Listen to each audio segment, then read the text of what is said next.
SB बड' निउसाव बयखौबो बरायबाय खुलुमबाय आं सिबिरानि ब्रह्म नोंथाङा सानसेयारि खौरां नायनो मोजां मोनोब्ला आंनि SB बड' निउस चेनेलखौ साबस्क्राइब खालामनानै लानो हागोन दिनैनि गाहाय रादाबफोरा जाहैबाय रन्जन दैमारिखौ उदां खालामनो हागोन ना जाब्रबथायाव साबानि जिउ खहा BTRनिया 5 लाखसिम बेसेन नाङै फाहामथाय क'क्राझाराव फिन मानसि बुथारदों सासे बर'आ गोमानानै दं दानिया फैदो आबुं रादाबाव T20 वर्ल्ड कप फाइनालाव इंलेन्डआ देरहासारनो हाबाय T20 वर्ल्ड कपआव इंलेन्डआ देरहासारनो हानाया जारिमिनाव बेयो नैथि खेब बेनि सिगां 2010 मायथाइयाव इंलेन्डआ T20 वर्ल्ड कपआव देरहासारनो हादोंमोन फिन बे बोसोराव देरहासारनो हाबावबाय बे बोसोराव इंलेन्डआ पाकिस्ताननि हेंथायै मेलबर्न क्रिकेट ग्राउन्डआव गेलेदोंमोन जेराव पाकिस्ताना 137 रान बानायनो हादोंमोन आरो इंलेन्डनो पाकिस्तानखौ फेजेननो थाखाय 138 राननि गोनांथिमोन उनाव 5 विकेटजों पाकिस्तानखौ फेजेननो हादों इंलेन्डनि हानजाया इंलेन्डखौ T20 वर्ल्ड कपआव देरहासार होनायाव इंलेन्डनि गेलेगिरि बिन स्टक्स बिथाङा 52 रान बानायनानै मदद होदों बायजोआव खामानि मावनो थांनानै फिन गोमानानै दं सासे बर' सुबुं नावकाथा महिरिपारानि गणेश बसुमतारिया बेंगालराव खामानि मावनो थांनानै गोमाहैदों फोरमायथिनाय बायदिब्ला गावनि फिसाज्लाजों जयैनो खामानि मावनो थाखाय थांफादोंमोन गणेश बसुमतारिया नाथाय बेंगालर स्टेशन सौहैनायनि उनावनो मबाइला सुइच अफ जादों थांनाय 10 अक्ट'निफ्रायनो गोमानानै दं गणेश बसुमतारिया गोमानाय बिफाखौ फिसाज्लाया बेंगालर पुलिसनि मददजों जयैनो नागिरगासिनो दं नाथाय मोननो हायाखै बेंगालराव नागिरनानैबो मोननो हायैलाय गणेश बसुमतारिनि बिसियाबो गोमानायखौ लानानै गरेस्वर पुलिस थानायाव मिथिहोबाय आरो गोमानाय गणेश बसुमतारिखौ न'सिम लाबोफिननानै जाहाथे होफैफिननो हायो बेनि थाखायबो आसाम सोरखारनिसिम खावलायहरदों बिथांमोना सोरबाफोर गणेश बसुमतारिखौ नुसनबायोबा 8107882043 खेबसे बुंबावनि 8107882043 बे नाम्बाराव खौरां हरनो हागोन अख्रां सायावनो मोननै प्लेननि गेजेराव सौग्रावलायनायाव 7 सुबुंनि जिउ खहा जादों मिलिटारि प्लेनआ एयार शो खालामफुबाय थानायावनो गंनै प्लेननि गेजेराव क्रेश जादों बे जाथाया आमेरिकानि टेक्सासआव थानाय डाल्लास एग्जिकिउटिभ एयारपर्टआव जादों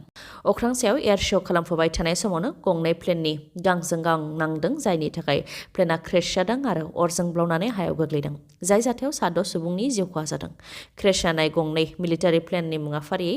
बोइं B-17 फ्लाइं फर्ट्रेस आरो बेल P-63 किं कब्रा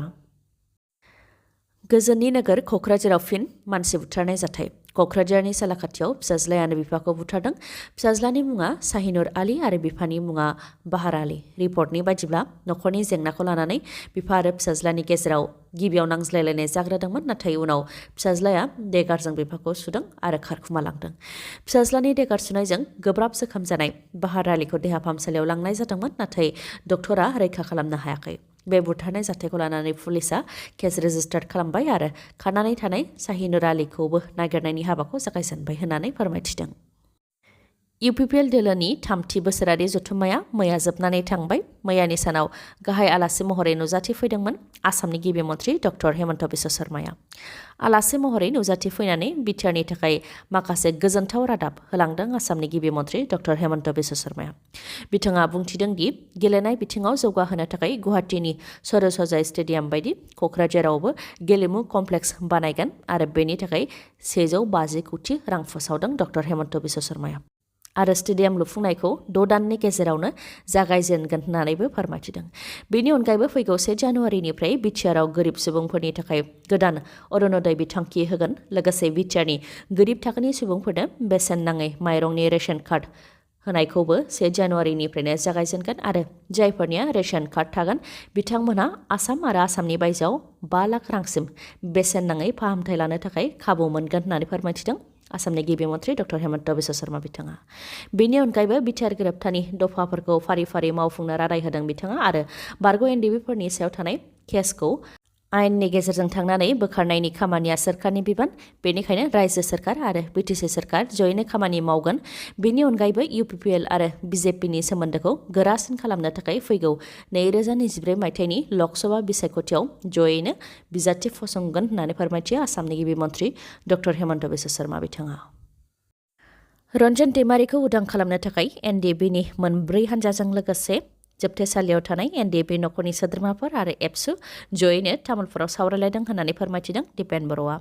लोगोसे बुंथिदों दि जायनाखि बिटिआर गोरोबथा जाबाय बेनिखायनो लिडार आरो केडारफोरा गासैबो उदां अख्राङाव फैनो नांसिगौमोन, नाथाय सिबिआइ कर्ट आरो गुवाहाटी हाइकर्टआ रन्जन दैमारिखौ जिउ जोबजासे जोबथेसालियाव थानायनि साजा फोसावदों। बेनिखायनो हायर अथरिटिसिम लांनानै रन्जन दैमारिखौ उदां खालामनो थाखाय खामानिखौ मावगासिनो दं। सुप्रिम कर्टआव पेटिशन होनो थाखायबो जि खामानि दं बेखौ मावगासिनो दं आरो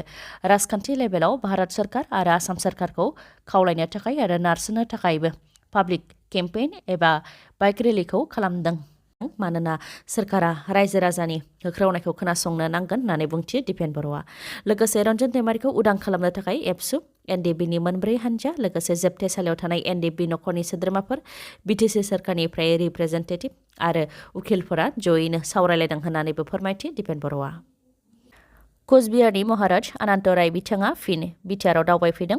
चिरां जिल्लानि बासुगावआव ग्रेटार कचबिहार पिपल्स एस'सिएशननि मोनसे उदां सावरायमेल खुंनाय जादोंमोन। बेयावनो कचबिहारनि महाराज अनन्त राय बिथाङा दावबायफैदों,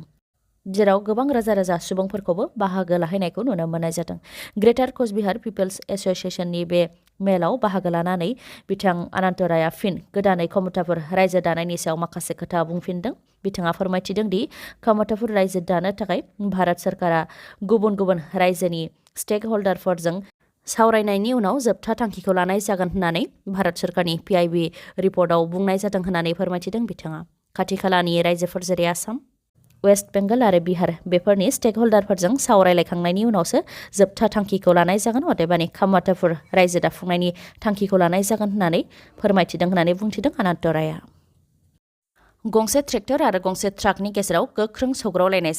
जाथायाव 7 जिउ खहा। रिपर्टनि बायदिब्ला थानसालियाव फुजा होखांनायनि उनाव 30सो सुबुंफोरा ट्रेक्टरजों फैगासिनो दंमोन, नाथाय ट्रेक्टरा नेशनेल हाइवेआव गोरोन्थि साइडजों थांनायनि थाखायनो गोख्रैथिजों फैनाय ट्राकआ ट्रेक्टरखौ सौख्रांफैदों आरो माखासे जानथायसिम सौख्रांलांदों। बे जाथायावनो ट्रेक्टराव थानाय सुबुंफोरा सेरखाय बेरखाय जानानै नेशनेल हाइवेआव गोग्लैदों, जायजों 7 जिउ खहा जादों आरो 20 जोखोम जादों। थैनाय 7 मादाव सासे उन्दै गथ'साबो दंमोन। मुङा उदय लकेश, 8 बोसोर बैसोनि बिथाङा। आरो बे गिथावना जाथाया तेलेंगानानि सूर्यापेटनि मुनागालानि नेशनेल हाइवेआव जादों। मुम्बाइ एयारपर्टआव सानसेयावनो 61 केजि सना हमनो मोन्दों कास्टम डिपार्टमेन्टआ आरो सानसेनि गेजेरावनो एयारपर्टनिफ्राय 61 केजि सना हमनो मोननाया बेनो देरसिन जब्द खालामनो हानाय होननानै फोरमायथिदों। गुबुन गुबुन जाथायाव मुम्बाइनि छत्रपति शिवाजी महाराज इन्टारनेशनेल एयारपर्टआव 61 केजि सनाजों लोगोसे 7 हमनो मोन्दों। 7 मादाव 7 हौवाफोर आरो 2 आइजोफोर होननानै फोरमायथिदों। गुबुन गुबुन जाथायनि मादाव तान्जानियानिफ्राय फैनाय भारतारिफोरनिफ्राय 53 केजि सनाखौ मोननो हादों, जायनि बेसेना 28 कौटि 17 लाख रां आरो बे दायाव 4 हमनो हादों। गुबुन मोनसे जाथायाव दुबाइनिफ्राय फैनाय 3 कौटि 88 लाख रांनि 8 केजि सनाखौ हमनो मोन्दों। भिडिअखौ जोबजासे नायनायनि थाखाय गोजोन्थों। नोंथाङा आंनि चेनेलाव गोदानबा अन्नानै आंनि एसबि बड' निउस चेनेलखौ साबस्क्राइब खालामनानै ला। बे चेनेलनि गेजेरजों नोंथाङा सानफ्रोमबो फुंनि समाव सानसेयारि खौरांखौ नुनो मोनगोन। लोगोसे दिनैनि खौरांखौ मोजां मोनदोंबा लाइक, कमेन्ट आरो शेयार खालामनो दाबाव। गोजोन्थों।